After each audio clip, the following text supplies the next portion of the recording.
album called Songs After Sandy, and the album that we heard from before was Fresh Socks. The song was Colombian Money. The Slim Kings, and we're going to talk to the Slim Kings, setting up some stools on the stage. And you were very impressed by the guitar work, right, Johnny? Oh, I'll say. Really. What was the name of the thing Cool he does? songs, What were you talking about that he does? The thumb harmonics. The thumb harmonics. Yeah.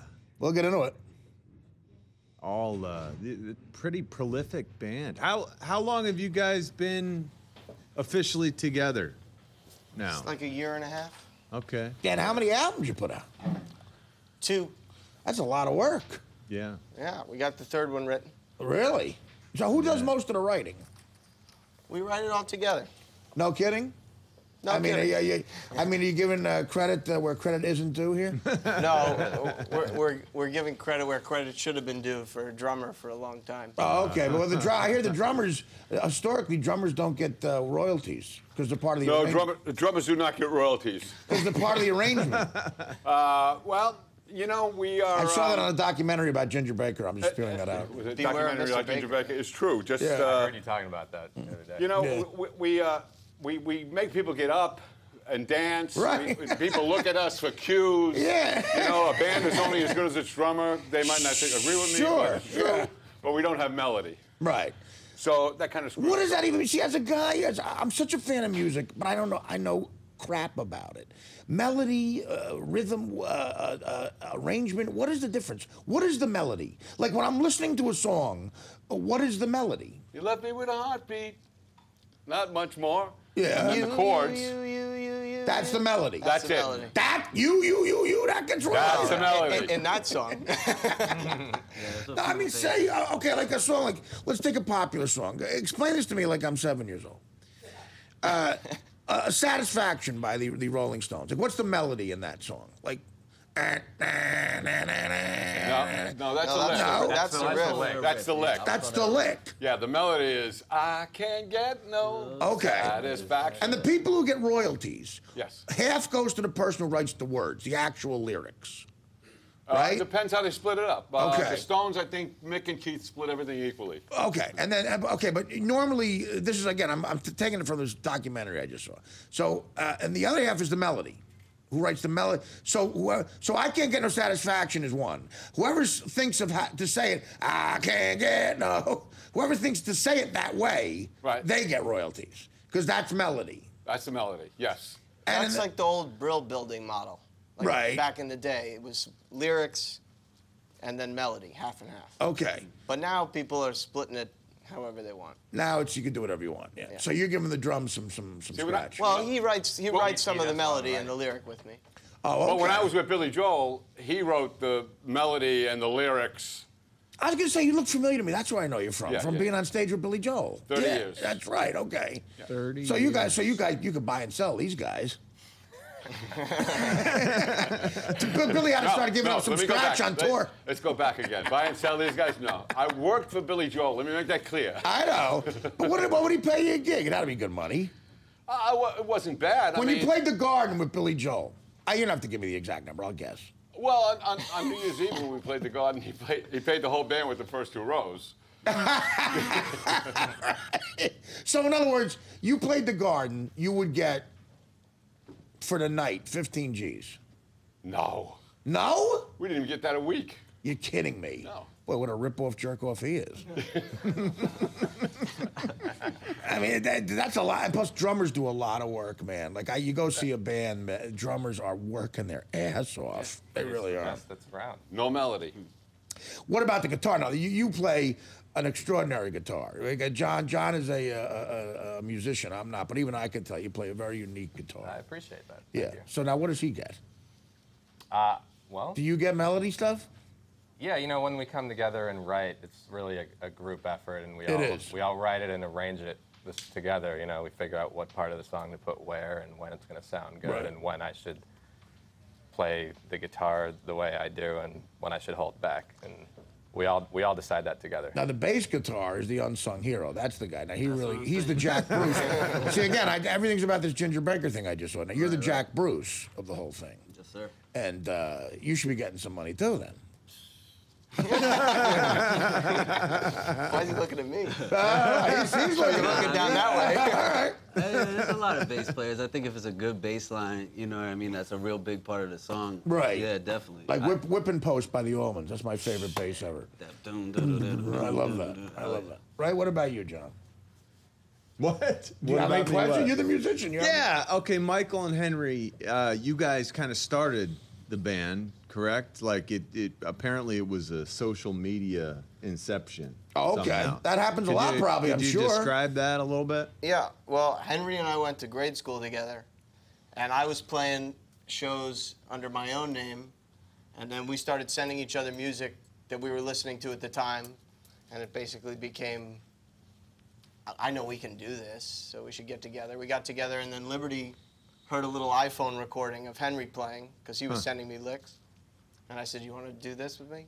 And no kidding. So you got together. Well, I'm sure a lot of bands do that nowadays. for me, yeah, and you know, Liberty, that was like a cold call to a hero. You know, that's the first drummer I ever saw. Oh, at a concert. okay. All right. And he showed up. Yeah, it was fun getting like my licks back when Mike would have an idea for lyrics. Yeah. He'd just play like my stuff on the iPhone and then record lyrics and send it back, and then I'd send it back. And That's how fast it happens. that's pretty much how the first album's ideas started. That's unbelievable. Yeah. I like these guys because you know most guys my age are singing Sinatra stuff and they're singing, you know, like Billy's doing Tony Bennett. Yeah. But you know I love rock and roll. That was what I was brought up in, and these guys are young and whippersnappers and got to keep in line sometimes. But besides being a cheap bastard, was Billy nice? Would you get $5 grand for the garden? $5 grand. no. This is terrible. All right. It's in a book. The most I ever got was 13 a week. 13,000 a week. That's not well. That's all right money, but you get more. It's good. It's good. Yeah, but you're selling out arenas. Yeah. Oh my God. Stadiums. Stadiums, exactly. You think it's easy to play the drums to scenes to an Italian restaurant? It's funny. I worked on the Howard Stern show for years, and I went to his wedding 5 years ago, and Billy Joel was there, and it was the end of the night was us dancing to Billy Joel playing the piano. It was an extraordinary night. But he was with that awful wife he had at the time, that really young one. Katie. Aren't you mad that she probably has more money from his songs than you do? Well, that was the end of mine and me and Billy, I think. Was that broad? Yeah. Oh, she was annoying. Yeah. He got rid of her finally, but she seemed very phony. Very phony. You almost feel like you see an idol of yours musically. Yeah. And I'm just some jerk off. He doesn't know me. I feel like going up to him, going, "What are you doing? What are you doing? You're embarrassing yourself. Come here. What are you doing?" So you guys, Leave the young girls for me. What are you doing? There you go. you guys posted "Need Me To" online, and it just got like crazy hits or something. How many hits does that song have now? How does that work? I don't follow that. I don't know. I don't know how many it has now. But There's like millions and millions and millions of hits. I think They're more playing- trillions and Start billions. following them. They're playing dumb with you. They know exactly how much. Yeah, doesn't that make money now? I mean, if you get millions of hits, you get cash for it? I hope. No. That's like .00000. Where's your manager? Where's Okay. he? He's parking the Bentley. That's what he's doing. Do you guys have good representation, you think? I think so. We're getting it. You must I'm not know. going to make the same mistakes I made last time. Let's put it that way. Right. Well, yeah, you must know that end of the business. Music, though, I'll tell you, I'm a comedian, and that's a ruthless business.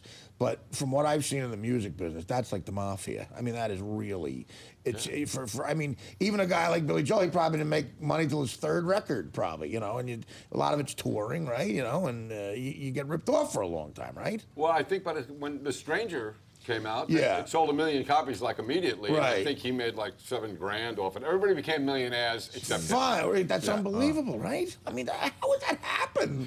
I mean, that really is. I mean, especially in this country, you just get ripped off and put ripped your off. signature in the Yeah. wrong place. Yeah. Right, exactly. Well, I mean, you got to unionize. There's no good union for musicians. But musicians union is the worst. It's the horrible, right? I'm a member of it, but they do absolutely nothing. I didn't even know there was one. Yeah, There me is. either. There is. Man. 802, local 802. Yeah, comedians don't have one. We should have one. Really? No. Start it. I got no time. It'd be funny meeting. I don't even know how to do it. Yeah, it'd be great. That's why the meetings would get by the opening monologue. It'd be terrible. With the way go ahead, sorry. No, go ahead. With the way the industry is changing, I mean, from what you've seen Liberty in the past to the way things work now, Yeah. I mean, how has your approach changed? Well, with Billy, we'd play in clubs. A band would play in a club, and an A&R guy would come out from the record company. See What the does band, A&R stand for? Everybody says that. What is that? Artist and repertoire. Artist and repertoire. Yeah. Now, what does that mean? Is like their marketing guy or something? Like, what does that That mean? means that's the guy that takes you out to dinner and has the credit card. Schmoozer, right, Yeah, okay. the schmoozer. So he would say, meet me in my office tomorrow at 9 o'clock, I'm signing you guys. You know, Okay. and then they would set it up, get a producer, and they develop an act. Like Billy had Piano Man, Street Life Serenade, Turnstiles, then The Stranger. Wow. Today, they don't do that. They don't. No, today, bands like us depend on guys like you with shows like this to Right. get exposure. And we thank you for it. Hey, no, listen, don't worry about it. I mean, this show is not what you'd call, what's the word I'm looking for? A hit. So, hopefully this will be a stepping stone to something else. No, it's all about, you know what it is? It's all about Twitter followers. I love Conan O'Brien. As a comedian, I love the guy. He's one of my favorites. And I started out, the first late night talk show I was a regular on as a comic was Conan O'Brien. And that was in the mid-'90s I started doing his show. And I just did it recently.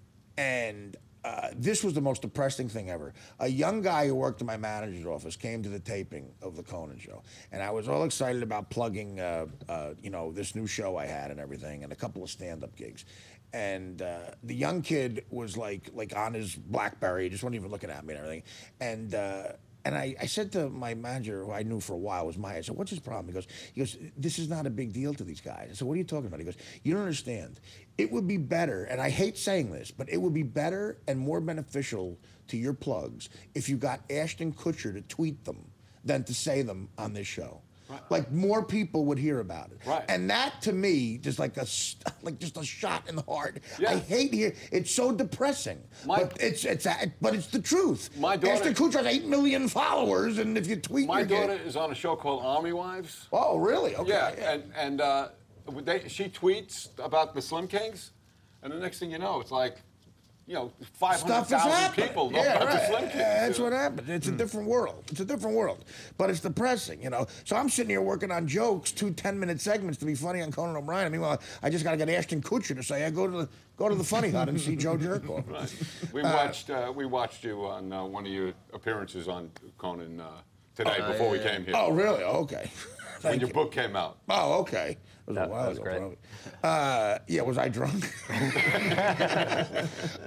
Well, listen, guys. What's coming up next? What do you got? What can you plug gig-wise? We are playing in Brooklyn on the 7th. Then the 9th, we're in Philadelphia. The 10th, we're in New Jersey. Oh, cool. Then, And do you have a Twitter? I tweet, whatever you call it. Is it like at Slim Kings or something? At the Slim Kings. At the Slim Kings? Yeah. Yeah. Well, listen, guys, you guys sound great, really unique stuff, and come back anytime. Thank you. Honestly, I'd love to try to help you out some more. And good luck. Thanks. And we'll be back with more of the Artie Lange Show after these words.